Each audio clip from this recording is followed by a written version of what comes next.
निरपराध हो, कोई पाप नहीं किया, लेकिन वो पाप जिसका आपको कभी दंड नहीं मिला और आपसे गलती हुई, आपने कभी प्रायश्चित नहीं किया, वो आपको असली सत्य जगह में जहां बिल्कुल निर्दोष हो वहां दंड दिलवा देगा। ये हमारी बात को मान लेना। वो हमारे कर्म का फल हमको भोगना पड़ेगा। रामकृष्ण परमहंस जी बहुत दिव्य अवस्था को प्राप्त महापुरुष, गले में कैंसर था। क्यों था भाई? भीष्म जी को 6 महीना बाणों की सजा सैया पर सहन करना, ये क्या है? अवश्य में भोक्तव्यम कृतम कर्म शुभाशुभम।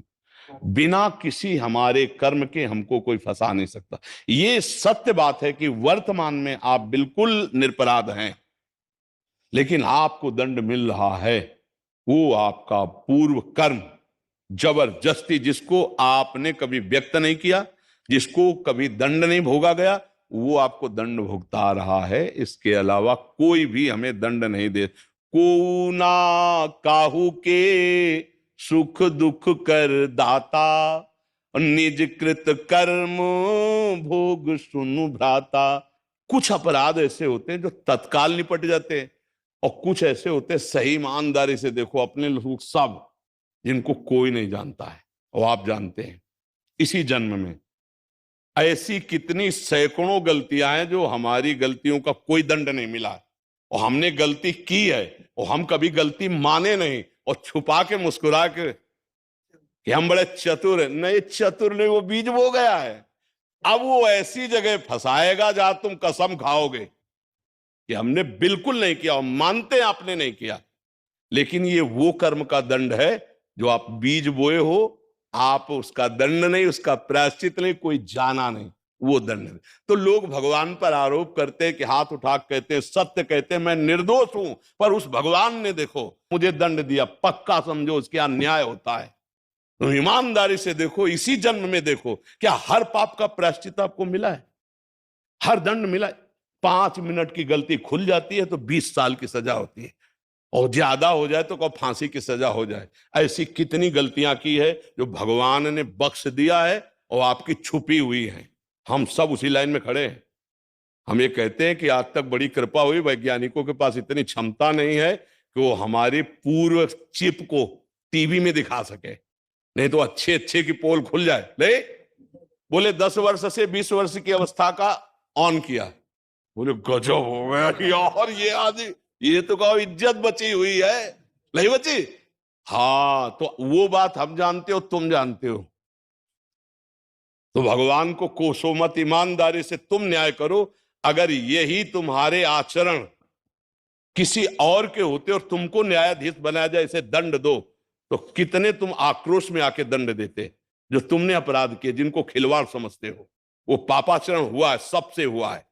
कोई ऐसा यहां जन्मता नहीं है भगवान और भगवान के महाभागवत के सिवा।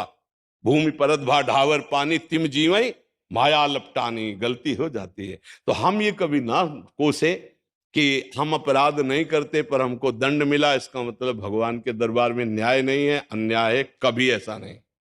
वो पाप है जो तुम्हारा दबा हुआ था, उसका दंड मिला पक्का। महाराज जी, इसमें एक चीज सोचनी है मुझे, जैसे जो हम नाम जप कर रहे हैं जी, तो उससे हमें तो पता नहीं पहले क्या पाप है। अब तो हम जैसे सत्संग नहीं, आज के जीवन में तो पता है ना तुम्हें। आज तो मैं कुछ ऐसा मतलब कोशिश करता हूँ कि मुझसे कोई पाप ना बने। नहीं भैया, कोशिश, और आज कोशिश कर रहे हो पूरा, देखो आप जब से होश संभाला है, अगर हम उसको सही मायने में दायरे में खींच करके आपसे निर्णय करवाएं, तो आपके द्वारा ही ऐसी गलतियां कोई ये नहीं कह सकता। झूठ भले बोल सकते हो, कोई ऐसा नहीं कह सकते। क्यों? सर्दी आती तो सबको सर्दी लगती है, गर्मी आती तो सबको गर्मी लगती है। ऐसे सब विकारों से रचना है इस शरीर की, केवल अध्यात्म के द्वारा रोका जा सकता, दूसरा कोई उपाय नहीं है। ये इंद्रिया मन पापाचरण ही कराते हैं। इसमें मतलब हमारे आगे दलील किसी की इसलिए नहीं चलेगी क्योंकि हम उसी विषय में घुसे हुए हैं।